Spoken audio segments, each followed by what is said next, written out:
दिग्विजय सिंह चौटाला के बाद अब दुष्यंत चौटाला ने भी साफ तौर पर जाहिर कर दिया है कि हरियाणा की राजनीति में अब वो अकेले नहीं रहने वाले।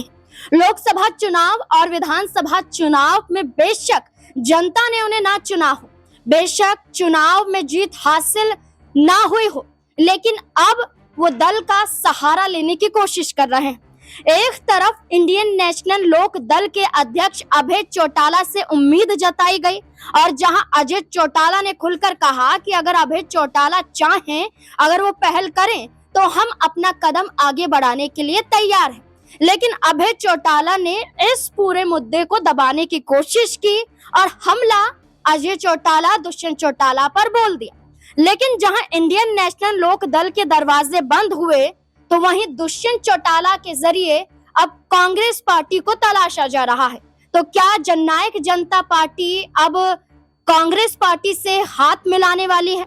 और क्या ये इसी आधार पर हो रहा है क्योंकि एक तरफ राव इंद्रजीत सिंह 12 विधायकों के साथ आरती राव के आवास पर डिनर करते हुए देखे गए और इसके बाद माना गया कि राव इंद्रजीत सिंह अकेले नहीं बल्कि अपने विधायकों के साथ भारतीय जनता पार्टी को डराने की कोशिश कर रहे हैं। ये प्रेशर डालने की कोशिश कर रहे हैं कि ना तो उनकी बेटी को कम समझा जाए और ना ही राव इंद्रजीत को कम समझा जाए। समय आने पर कुर्सी भी छीन सकते हैं, समय आने पर सरकार भी गिरा सकते हैं। और क्या इसी बात का अंदाजा दुष्यंत चौटाला को हो गया है? और क्या इसी बात का अंदाजा उनके भाई दिग्विजय सिंह चौटाला को भी हो गया है, जो राव इंद्रजीत सिंह को नसीहत देते हैं लड़ने की, तो दूसरी तरफ कांग्रेस पार्टी को नसीहत देते हैं गुटबाजी खत्म करने की। और तीसरी तरफ दुष्यंत चौटाला ने भी एक बड़ा कदम उठाया है। क्या बड़ा कदम उठाया है, इसके लिए ये जानना जरूरी हो जाता है कि आखिरकार मामला क्या है। तो देखिए, स्क्रीन पर एक बड़ा सा पोस्ट है जिसमें साफ तौर पर बताया जा रहा है कि आखिरकार क्या किया गया। देखिए, रोहतक में सियासी गलियारों में एक बार फिर चर्चा है। उस समय ये चर्चा जोर पकड़ती हुई नजर आई जब पूर्व डिप्टी सीएम दुष्यंत चौटाला बिना किसी पूर्व सूचना और निर्धारित कार्यक्रम के अचानक पूर्व सीएम भूपेंद्र सिंह हुड्डा के घर पहुंच गए। वहां मौजूद सांसद दीपेंद्र सिंह हुड्डा के साथ कुछ देर बंद कमरे में बातचीत हुई और फिर दोनों निकल गए।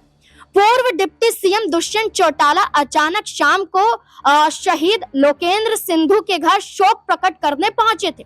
उसी समय रोहतक सांसद दीपेंद्र हुड्डा भी वहां मौजूद थे। दोनों साथ में बैठे हुए थे। इसके बाद दीपेंद्र हुड्डा वहां से निकले तो उनके पीछे दुष्यंत चौटाला भी निकल गए और दोनों डी पार्क स्थित मातुराम भवन पहुंचे, जहां कुछ देर दोनों के बीच बंद कमरे में बातचीत हुई। और बंद कमरे में जो बातचीत हुई वो सार्वजनिक रूप से सामने नहीं आई। करीब 15 मिनट तक दोनों की बातचीत चली और इसके बाद सियासी गलियारों में चर्चाएं शुरू हो गई हैं कि भूपेंद्र सिंह हुड्डा, दीपेंद्र सिंह हुड्डा और दुष्यंत चौटाला और इन तीनों का एक साथ नजर आना और बंद कमरे में 15 मिनट तक बातचीत करना किस और इशारा करता है कि क्या एक बड़ा गठबंधन हरियाणा में होने वाला है। क्या लगता है आपको इस पूरे मुद्दे को लेकर? अपनी राय भी कमेंट सेक्शन में जरूर दें। धन्यवाद।